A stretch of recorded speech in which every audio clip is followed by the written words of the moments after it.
Today we are going to discuss about direct speech and indirect speech. આજે આપણે direct speech અને indirect speech સમજવાના છીએ. Title મેં લખ્યું છે direct and indirect. What do you mean by direct and indirect? Direct નો અર્થ છે પ્રત્યક્ષ અને ઇનડાયરેક્ટ નો મીનિંગ થાય પરોક્ષ. જ્યારે બે વ્યક્તિના સંવાદને એટલે સામસામે વાત કરતા હોય તો આપણે એને ડાયરેક્ટ સ્પીચ કહીએ છીએ. એવી રીતે તે સંવાદને જ્યારે કોઈ ત્રીજી વ્યક્તિ દર્શાવે તેને ઇનડાયરેક્ટ સ્પીચ કહેવામાં આવે છે. ફરીથી એક વખત રિવાઇઝ કરી લઈએ. ડાયરેક્ટ એટલે કે પ્રત્યક્ષ, ઇનડાયરેક્ટ એટલે પરોક્ષ. જ્યારે બે વ્યક્તિ બે પર્સન વાત કરતા હોય એ સંવાદ ડાયરેક્ટ સ્પીચ કહેવામાં આવે છે. અને એ જે બે વ્યક્તિના સંવાદને કોઈ ત્રીજી વ્યક્તિ દર્શાવે તેને ઇનડાયરેક્ટ સ્પીચ કહેવામાં આવે છે. હવે ડાયરેક્ટ સ્પીચમાં આવતા દરેક ભાગને કયા નામથી આપણે ઓળખીએ છીએ તે સમજી લઈએ. વિદ્યાર્થી મિત્રો, દરેક ડાયરેક્ટ સ્પીચમાં સ્પીકર એટલે કે રિપોર્ટર, લિસનર એટલે સાંભળનાર, આરએસ ડાયરેક્ટ સ્પીચ ઓર રિપોર્ટેડ સ્પીચ હોય જ છે. તો આપણે ધ્યાનથી જો, હંમેશા જે બોલનાર હોય છે એ વાતની શરૂઆતમાં હોય છે સબ્જેક્ટ તરીકે દર્શન. Said to Bhairavi, I saw a film. તો અહીંયા વિદ્યાર્થી મિત્રો જો દર્શન જે છે રિપોર્ટર મીન્સ બોલનાર, સ્પીકર પણ એને કહી શકાય. સેડ ટુ એટલે રિપોર્ટિંગ વર્બ, આપણે ટૂંકમાં આરબીથી ઓળખીએ છીએ એટલે કે વર્બ ક્રિયાપદ તરીકે રિપોર્ટિંગ વર્બ છે. અને ભૈરવી એ લિસનર સાંભળનાર એટલે કે હંમેશા યાદ રાખજો સેડ ટુ જે છે એની પહેલા રિપોર્ટર હોય એટલે બોલનાર હોય, સેડ ટુ પછી સાંભળનાર હોય, એના પછી કોમા આવશે. અને વિદ્યાર્થી મિત્રો જે ડબલ ઇન્વર્ટેડ કોમાની અંદર હોય છે, ડબલ ઇન્વર્ટેડ કોમા એ આરએસ પણ કહેવાય ને એટલે રિપોર્ટેડ સ્પીચ, અને ડીએસ પણ કહેવાય ડાયરેક્ટ સ્પીચ.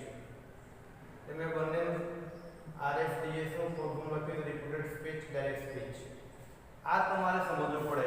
કોઈ પણ ગ્રામરનો જ્યારે તમે સમજો અને મૂળ જે બેઝિક નોલેજ તમારી પાસે હોવું જોઈએ કે ડાયરેક્ટ સ્પીચમાં ડાયરેક્ટ કોને કહેવાય, ઇનડાયરેક્ટ સ્પીચ કોને કહેવાય,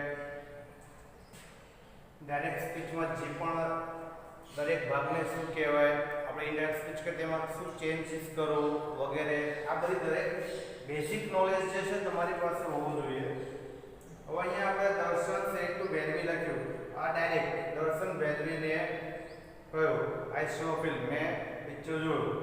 હવે અહીંયા બે વ્યક્તિની વાત છે. હવે બે વ્યક્તિની વાત જે ત્રીજી દર્શાવે તો એને ઇનડાયરેક્ટ સ્પીચ કહેવાય. તો જ્યારે આવી રીતે તમારે ઇનડાયરેક્ટ સ્પીચ કરવું પડે. આ એક સેન્ટેન્સ દર્શન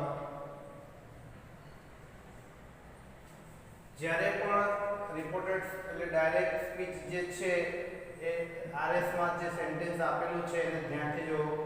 એ ઇમ્પેરેટિવ છે, ઇન્ટ્રોગેટિવ છે, એસર્ટિવ છે, એ ખાસ ધ્યાન રાખવું. એટલે કે વિધાન વાક્ય છે, પ્રશ્નાર્થ વાક્ય છે કે ઉદ્ગાર વાક્ય છે કે આજ્ઞાર્થ વાક્ય, એના ઉપરથી જ આપણને ખ્યાલ આવે. તો અહીંયા આપણને કહો આઈ શો ફિલ્મ એ એસર્ટિવ એટલે કે વિધાન વાક્ય છે. તો આપણે સેડ ટુ ને બદલે શું લખીશું? ટોલ્ડ.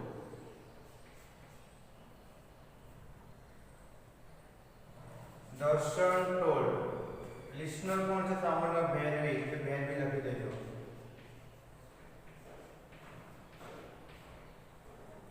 જે કોમા છે ડબલ ઇન્વર્ટેડ કોમા નીકળી જશે. અહીંયા સંયોજક તરીકે ધેટ નો યુઝ થશે. હવે તમને ખ્યાલ હોવો જોઈએ. માત્ર હું તમને એક એક્ઝામ્પલ સમજાવું છું, પછી એસર્ટિવ, ઇમ્પેરેટિવ, ઇન્ટ્રોગેટિવ, એક્સક્લેમેટરી એટલે જે 4 to 5 ટાઈપના સેન્ટેન્સ છે તે આપણે સમજાવીશું. એક એક્ઝામ્પલમાં કોને શું કહેવાય એનાથી ડાયરેક્ટ જવાબ પણ સમજાવું છું. હવે જે સંયોજક ધેટનો યુઝ ક્યારે થાય? જ્યારે એસર્ટિવ સેન્ટેન્સ હોય એટલે કે વિધાન વાક્ય હોય તો એમાં સંયોજક તરીકે ધેટનો ઉપયોગ થાય છે. હવે અહીંયા હંમેશા યાદ રાખજો સર્વનામમાં ફેરફાર જે થતા હોય છે પણ આપણને આવડવું જોઈએ. આઈ હંમેશા બોલનાર માટે વપરાય.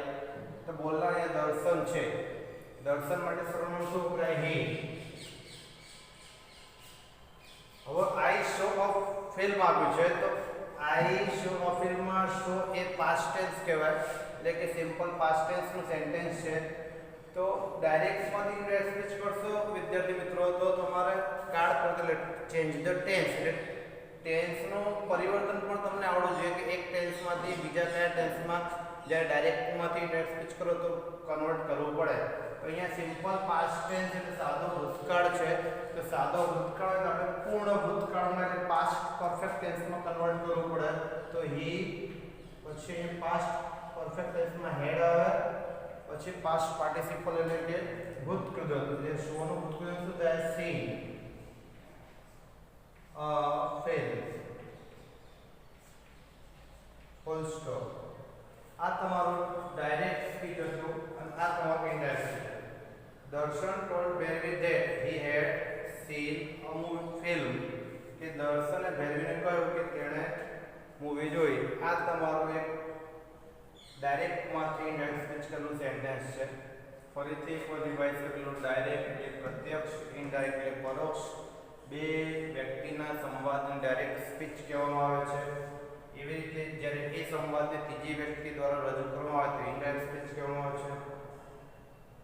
બોલનાર રિપોર્ટર, સાંભળનાર listener, said to reporting verb, અને ડબલ ઇન્વર્ટેડ કોમામાં જે આવેલું છે એને આરએસ પણ કહેવાય, રિપીટેડ સ્પીચ પણ કહી શકાય અને ડીએસ પણ કહેવાય, ડાયરેક્ટ સ્પીચ પણ કહી શકાય. જ્યારે પણ તમે ડાયરેક્ટમાં ઇનડાયરેક્ટ સ્પીચ કરો તો વિદ્યાર્થી મિત્રો તમારે 3 થી 4 વસ્તુ કમ્પલસરી આવડવી જોઈએ. એક તો તમને સર્વનામમાં ચેન્જીસ, સેકન્ડ ટેન્સ એટલે કે કાળ કમ્પલસરી આવડવું જોઈએ. એના પછી અમુક વર્ડ્સ છે જે ડાયરેક્ટમાં ઇનડાયરેક્ટ સ્પીચ કરો તેમાં ચેન્જ થતા હોય છે, બરોબર.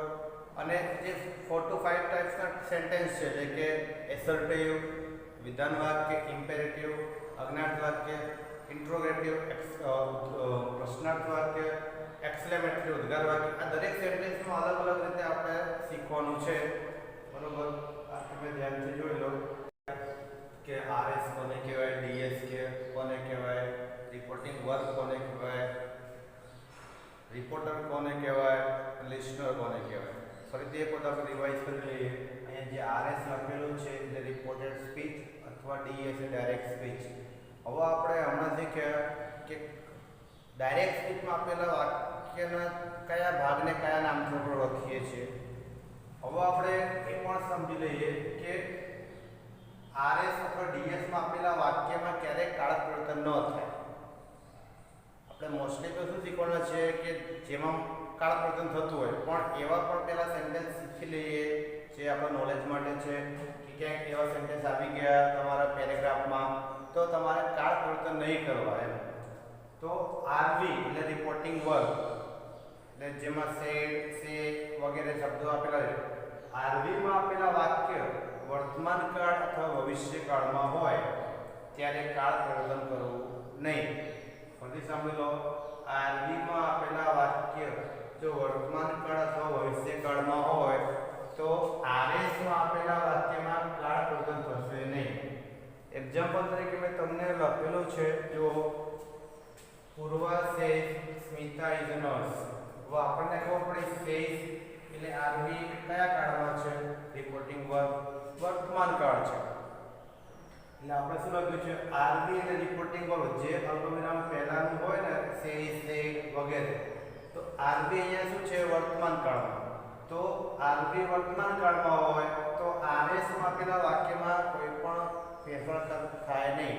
માત્ર શું કરવાનું? અલ્પવિરામ અને ઇન્વર્ટેડ કોમા કાઢીને સંયોજક તરીકે શું મૂકવાનું? ધેટ, અને વાક્ય ઉતારી દેવાનું.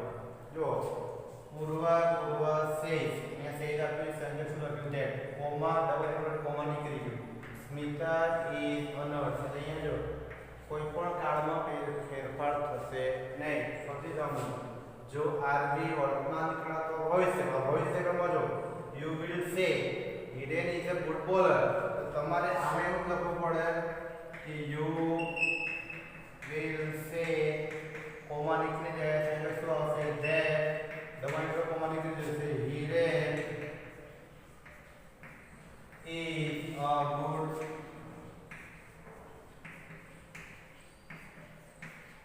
બોલર. એટલે જો પહેલું સેન્ટેન્સ બીજું અહીંયા વર્તમાન કાળ છે, બીજામાં આરબી શું છે ભવિષ્યકાળમાં છે. જે આપણે ઉપર લખેલું છે પણ જોઈ લો કે આરબી વર્તમાન કાળ અથવા ભવિષ્યકાળમાં હોય તો આરએસ માં આપેલા વાક્યના કાળમાં કોઈ પણ ફેરફાર થાય નહીં, માત્ર સેવ ધેટ મૂકવાનું અને જો સર્વનામમાં ફેરફાર થતો હોય તો કરવાનું. આ તો પહેલા બે એક્ઝામ્પલ છે.